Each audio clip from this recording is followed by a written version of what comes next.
Well, hello. As I begin this presentation, it is 10:49 a.m. Eastern Daylight Time on Saturday, October 14th, 2023.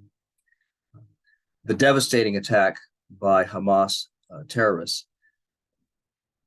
occurred a week ago today, this past Saturday. And currently, the Israeli government has decided to respond, I think exactly the way that Hamas expected them to respond, by mounting a major attack on Gaza, which is the headquarters of Hamas, and where its military power is located.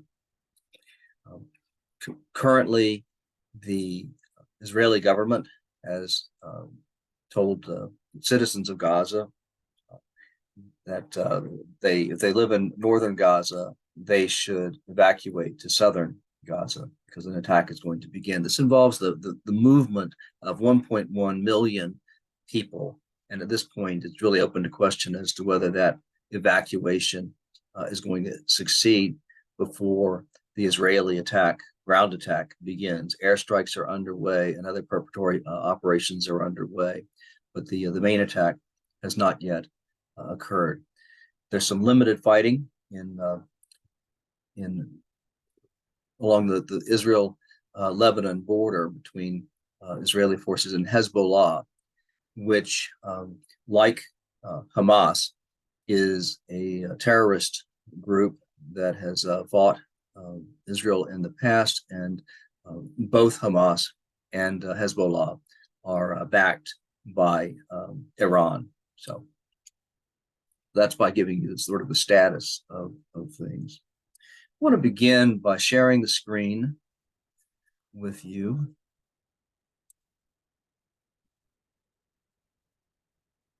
There's going to be,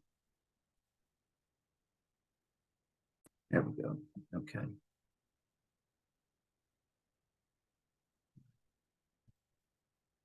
There's the tomb again. And I'm going to begin by talking about a little bit about the sort of the problematic aspects of campus dialogue about the Israel-Hamas war at this moment in time. There's conflict on campus at Stanford University. Some students there say that the conversations over Israel and Hamas in the classroom is making them fearful. KTVU's Ann Rubin joining us live from Stanford tonight. And Ann, a lecturer was put on leave for teaching some controversial things. Yeah, well, Stanford officials say they are trying to support students and protect free speech. Still, things here on campus have been getting heated. Stanford University, it's supposed to be a safe place for discourse, but students say when it comes to Israel and Gaza, it's anything but. It was horrid. I mean, it's cruel, it's vicious what's going on campus. There were anti-Israel banners on campus and chalk messages too. Jewish students countered them by putting up photos of Israeli captives. This is helping. It's a little bit uplifting. There was also the Stanford lecturer placed on leave this week after reports he separated Israeli and Jewish students from the rest of a class. That is an experience that should not happen to anyone. No one should be identified as part of some group and made to be treated differently in front of peers. University officials issued a statement saying Stanford stands unequivocally against hatred, adding that, quote, thoughtful, reasoned discussion of current issues is central to the life of the university. But students who have spoken out in support of the Palestinians say that's not what they're seeing. The disappointing thing is seeing a lot of people trying to intimidate or scare or just really make people uncomfortable, especially on the Palestinian side. Hamza El-Boujali says there have been threatening phone calls and messages, and that many of his friends fear that speaking out will affect their future. They're putting it on a list, and they're going to say, oh, we send this out to employers so that you don't get hired. Jewish students say they're afraid, too. Police are parked in front of the campus Hillel this week. People are carrying around pepper spray. People are making sure that they're equipped. People are scared to leave. I mean, I was in my room until I came to this interview. So I'm afraid. There is a candlelight vigil tonight in support of the Palestinians. There was a candlelight vigil for Israel earlier this week. Christina? And Ruben, live for us tonight on the Stanford campus, and thank you.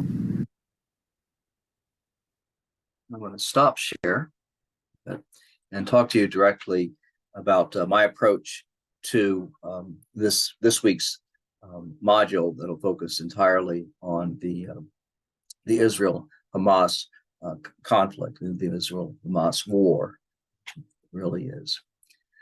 And what I've done primarily is to go on YouTube and curate, to look carefully for videos that tell about the background to the conflict and walk you through the important issues and so on, and then pivot to a discussion of terrorism. So those are the two main things that I'll be looking at least at this point in time. By the time that by the end of this day or a couple of days from now, I might be dealing with other issues as well. But that's what we're going to be focusing on initially.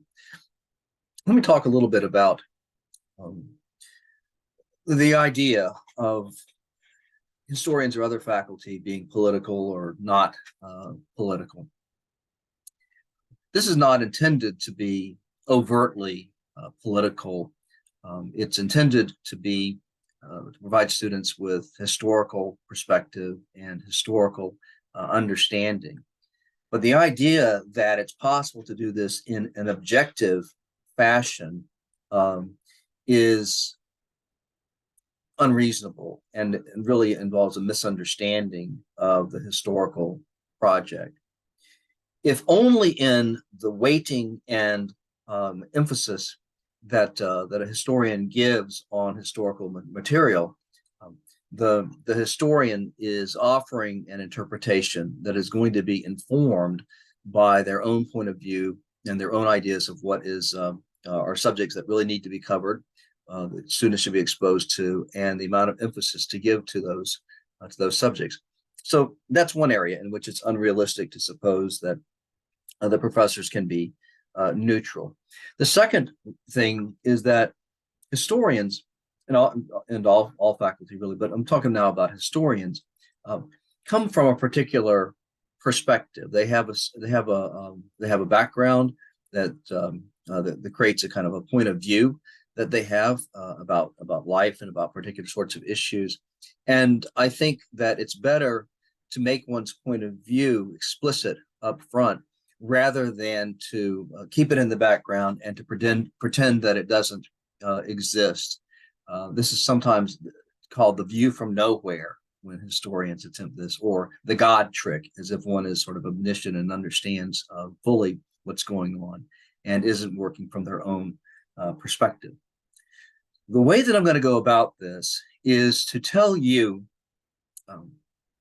how I have seen the Israel-Palestine conflict over the course of my 64 years, and the point of view that emerged from those experiences. Along the way, I'll be giving you a lot of background on the Israel-Palestine conflict that'll be covered in more detail in the YouTube videos that I've selected. The point of departure, let me share the screen again.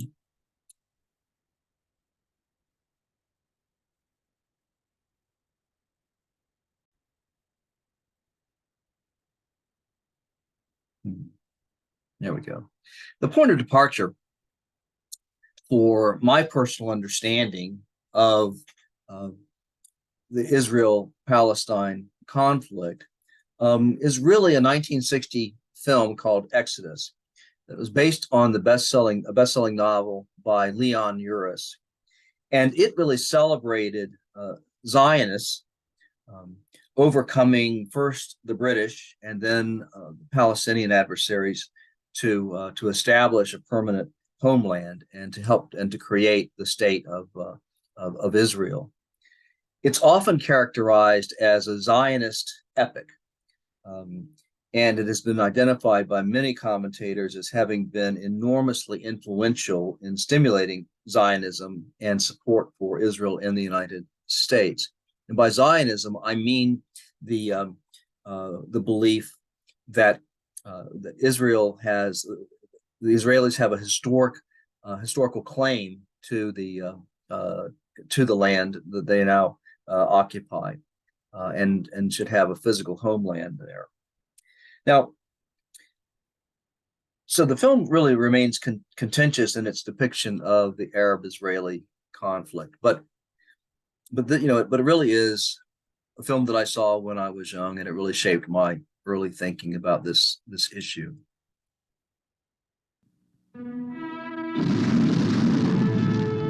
Otto Preminger presents Exodus, the biggest bestseller since Gone with the Wind, read by more than 50 million around the world. Now on the screen, an epic of our time, The Birth of a Nation. With Paul Newman as Ari Ben Canaan, Eva Marie Saint as Kitty Fremont, Ralph Richardson as General Sutherland, Peter Lawford as Major Caldwell, Lee J. Cobb as Barak Ben Canaan, Sal Mineo as Dove Landau, John Derek as Taha, and introducing Jill Haworth as Karen. Every scene filmed where it actually took place, on the island of Cyprus and in Israel. I'm 15 years old now, Dove. I'm not little anymore. You shouldn't have come here in the first place. But, Dove, you're always fighting, and you're always in a place where you might be killed. And if anything should happen to you before I told you how much I love you, I just wouldn't want to leave anymore. Please love me, Dove. I'm not afraid. Life magazine says Otto Preminger's film Exodus goes beyond the book as a tale told in proud passion. I will not take him back to Karaolis. He'll go to Palestine with me. Or right here on this ship we will die together. The New York Times says the best blockbuster of the year, dazzling, eye-filling, nerve-tingling, rips the heart. You can't fight the whole British Empire with 600 people. It isn't possible. How many Minutemen did you have at Concord the day they fired the shot heard around the world? I don't know. 77. Time magazine says a terrific show, a serious, expert, frightening, and inspiring thriller. You heard what I said. Fight, not beg. Fight!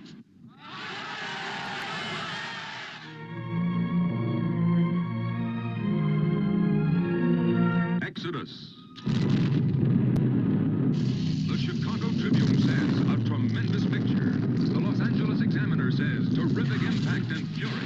The Dallas Herald says a superb candidate for the Hall of Screen Greats. The Boston Traveler says magnificent. The Miami Beach Sun says stands head and shoulders above all others. The Cleveland Plain Dealer says one of the great films of all time. Exodus.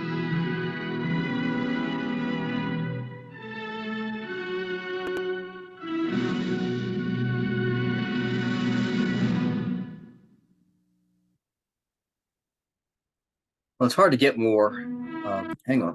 It's hard to get more pro-Israeli than that. The second time that the conflict, and at this point it would be fair to call it the Arab-Israeli conflict, came on my radar was when I was 7 years old, and this is when a war, the third war between Israel and the surrounding Arab countries, began. It was a preemptive strike against Egypt, Syria, and Jordan, which Israel believed were countries that were about to attack Israel. So the idea was that it'd be safer to do a preemptive strike against these countries. At the time of the Six-Day War, as it was called, no Arab state had recognized Israel as having, as existing as a country like they themselves. And so Syria, which is the northwest corner of Israel, was aligned with the Soviet bloc and had begun sponsoring guerrilla raids against Israel in the early 1960s. and Egypt, which was then under the leadership of President Abdul Nasser, had stated publicly that the only solution to Palestine is that matters should return to the condition prevailing before what he called the error was committed, that is to say, the annulment of Israel's existence.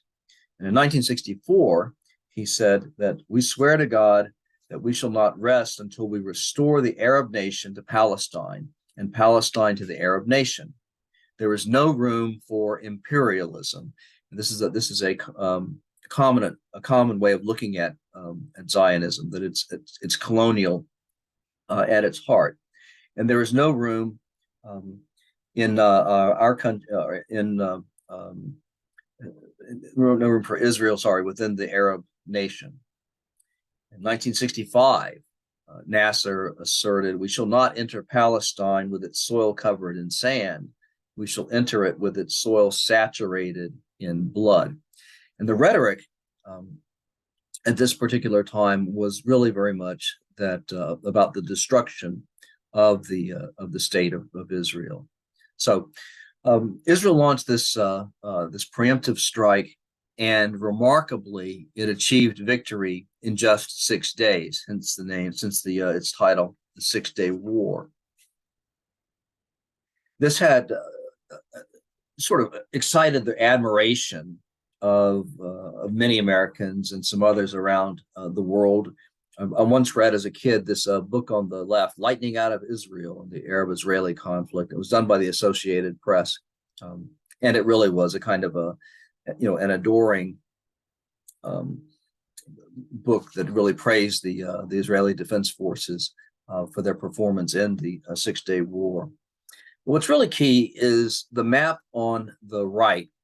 If you look before the 6-Day War, you see that Israel sort of had a kind of a narrow band of territory that at certain points was only a few miles between its eastern frontier and the Mediterranean Sea. Now look at the amount of territory that Israel controlled after the 6-Day War. Israel controlled, first of all, the Sinai Peninsula, which belonged to Egypt. It controlled the Gaza Strip, which of course is crucial to the current crisis, which was sort of a piece of Palestine that was controlled by Egypt before the war. And Israel also secured the West Bank, which had been the West Bank of the Jordan River, which had been occupied by Jordan. It also gained control over the Golan Heights. There's not a lot of population there, but these heights were sort of a crucial set of hills that improved Israel's ability to defend against any kind of future conflict with Syria. But it's the 6-Day War that produced the basis for the present day conflict, because it created the sort of the territorial control that Israel had gained over Gaza and the West Bank. Then in 1972, my third bit of exposure to now the specifically Israeli-Palestinian conflict was a tragic and disturbing episode in which members of a group self-styled Black September infiltrated the dormitory of the Israeli Olympic team. The Olympics were being held that year in Munich. They killed 2 of the members and took 9 others hostage. And they demanded the release of 234 Palestinians who were being held prisoner by Israel. This photograph that you're looking at, it's a famous photograph, and it's of one of the members of the Black September group looking out on the balcony from the dormitory that they controlled. They, in addition to demanding the release of those prisoners, what they wanted to do was to take the 9 surviving hostages get on a plane that was going to be supplied, that they demanded be supplied to them, and then take them away and to hold them hostage, and of course, until those prisoners were released. They went to the airport where a jetliner was awaiting them, but the West German police ambushed the terrorists and killed 5 of the 8. But before the ambush ended, the terrorists were able to kill all 9 hostages, and so it was really just a terrible, terrible event that I remember very well from when it occurred. I was 12 years old, and it really bothered me, as it bothered a great many people. The next year, there was a 4th war between Israel and Arab countries, and this was called the Yom Kippur War.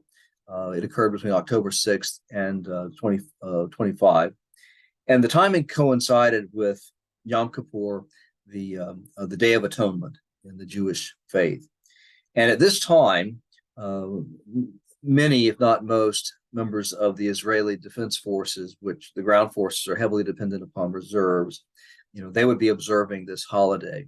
The sense was among these Arab countries that Israel would be particularly vulnerable. The Hamas attack, and people noticed that at the time, came on the 50th anniversary of the Yom Kippur War, and in this war, the Israeli Defense Forces suffered a strategic surprise. They weren't expecting this at all, and that's another point of comparison with the Hamas attack. It also took Israel by surprise, and although Israel was able to hold its own in the war, which ended with a ceasefire kind of imposed from the outside, the war nonetheless had a stunning effect on the population in Israel, because after their victory in the Six-Day War, the Israeli military had sort of become complacent. They had sort of defeated the Arabs so easily that they believed that they could do so in another contest. This time, the Arab countries did better, particularly Egypt. And so this was a terrible psychological blow to the Israelis. Then something unexpected happened just 5 years later, and this is the next episode that I remember clearly.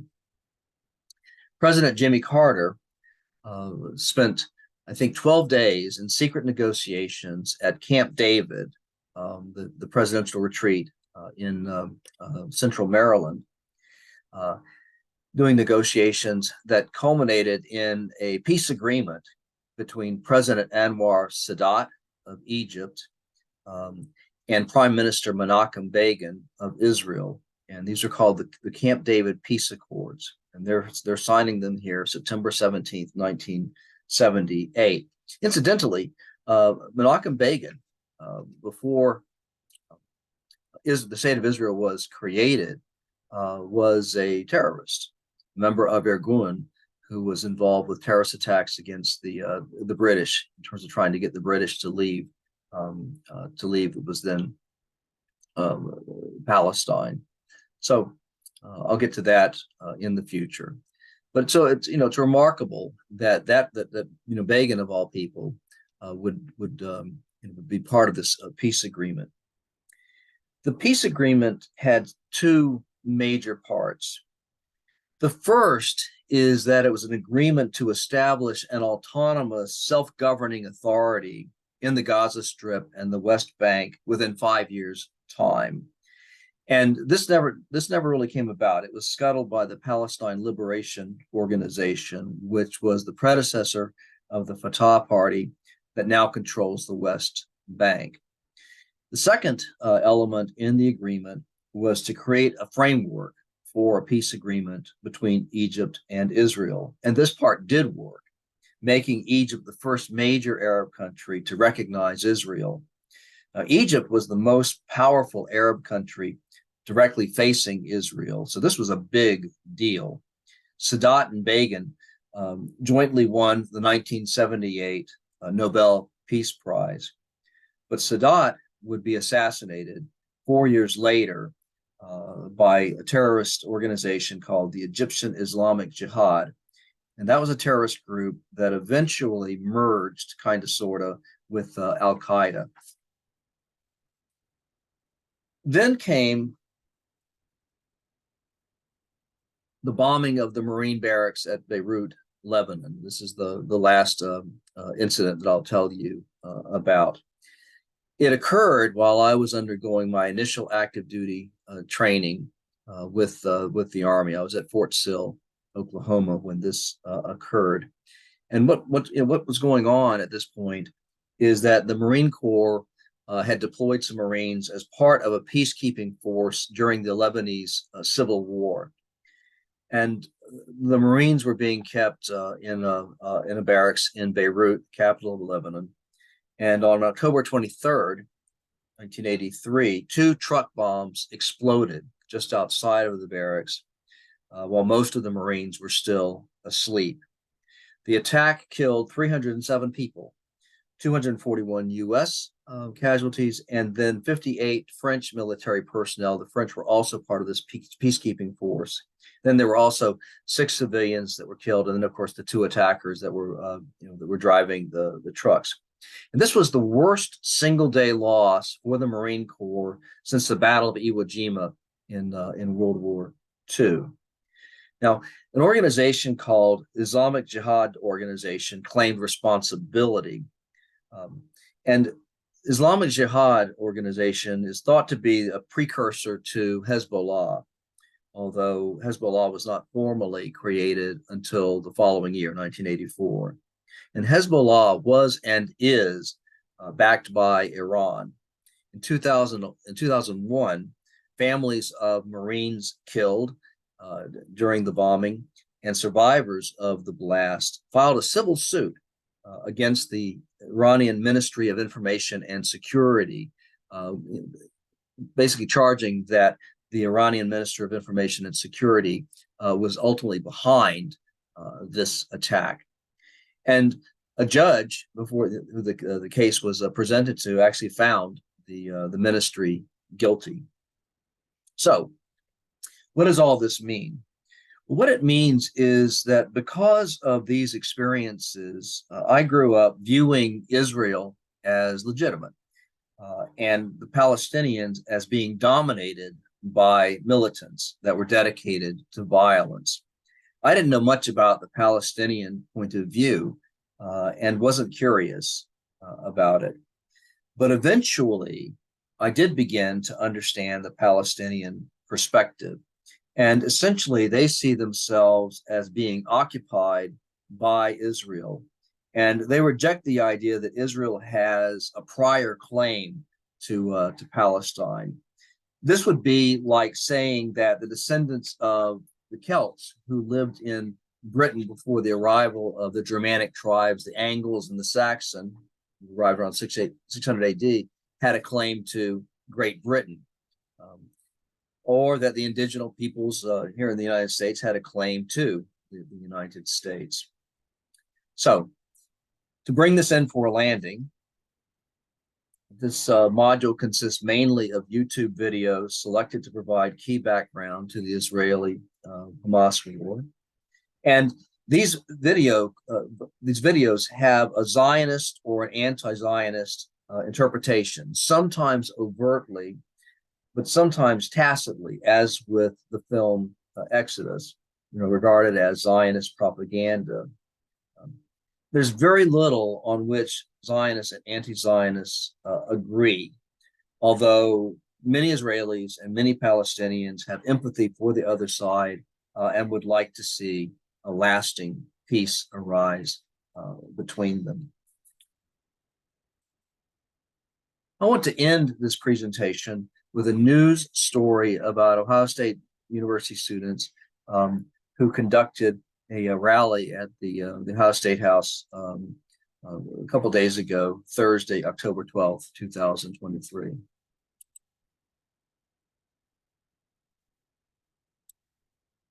Meanwhile, here in the United States, some remain divided on which side they support. And now college students are getting involved. A group of Ohio State students and other community members rallied at the State House today, showing their support for Gaza and Palestine. 10 TV's Carly Dion was there and joins us now live in studio with the details. Carly? Doug, about 100 people gathered at the State House today for a rally in support of their fellow Palestinians in Gaza. And student organizers tell me today's goal is to spread awareness for a side they feel is not being heard. Gaza, don't you cry! Palestine will never die! Palestine will never die! This is a response to the 75 years of a brutal occupation and apartheid system that was put under them. Ohio State Students for Justice in Palestine co-president Hibba Latif says the purpose of this rally is to march against the occupation of Gaza by Israeli forces and to stand with Palestinians. Latif calls the Hamas attack a resistance movement against the occupation. The Israeli forces have violated international human rights laws over the course of 75 years, with the Gaza Strip being a victim. This rally comes as the Israeli government formally declared war following the surprise attack by Hamas early Saturday morning. More than 1,000 people have died and thousands more injured between Israel and Gaza so far. Counter-protester Larry Levine showed up in support of the Jewish community. Somebody said there's a pro-Palestinian rally downtown, and my first thought was, for what? Levine believes it's wrong for anyone to support a cause that is leading to innocent people being killed. They should be rallying against Hamas, who has done more against their people in Gaza than anything that they accuse the Jews of. Despite more than 6,000 miles of separation, there remains a stark difference of opinion. It's not a conflict, it's inhumane, it's violating basic human rights, and it's a violation of international law as well. What they did the last 2 days is inhuman, uncivilized, and disgusting. Now, just yesterday, Governor Mike DeWine issued a statement condemning the Hamas bombing in Israel. He also declared yesterday and today days of prayer for the people of Israel. Carly Dion, 10 TV News. Now, one more point before I end this this introduction to the material. The Palestinian students that have stepped out in this moment are focusing, by and large, just very few exceptions, on the occupation of their homeland by the state of Israel. They're not protesting in terms of celebration of the Hamas attack. But think about what they would need to do to gain a public hearing. At any other time, if they just sort of showed up on the State House on some random day, no one would pay attention to them. And so there are public events that occur from time to time that provide opportunities to get out in public and hold these kinds of rallies, present their point of view, and gain a hearing. So I think it needs to be made clear that that these students are protesting the occupation of Palestine by Israel and not celebrating the terrorists. And this is a distinction that is pretty clear in most cases, and I would say is sort of being deliberately distorted in some quarters for political reasons of their own. Okay, that's enough for me. And now there'll be a succession of YouTube videos. What I'll have is that some of them I'm going to list as being required, and others listed as optional. But the required ones are essentially, I'm identifying the ones that I think are the most helpful in terms of understanding the Israel-Palestinian conflict. And the ones that are optional are really, some of them are, there's a sort of longer than usual, and you may not have time to watch them. So they're flagged in that kind of a way. But all of these videos are offered to you in such a way that you can watch the ones that you're interested in and bypass the ones that you don't think that you're interested in. And if you're asking at the end of the day, well, how, Professor Grimsley, how are you going to evaluate us on this? How are you going to test us on this? What I'm going to do is give you an opportunity to comment what you view and what's going to unfold in real life between now and the end of the week. So I'll give you an opportunity to express yourself, and I'll offer you points for expressing yourself. But I'm not going to give you an examination over this material in the traditional sense. Okay. Well, this is kind of a longer presentation than I had in mind, but I think it's necessary, what I needed to say here. And so, again, I hope you enjoy the rest of the videos and learn from them and gain a better understanding of what's going on at this pivotal moment in history.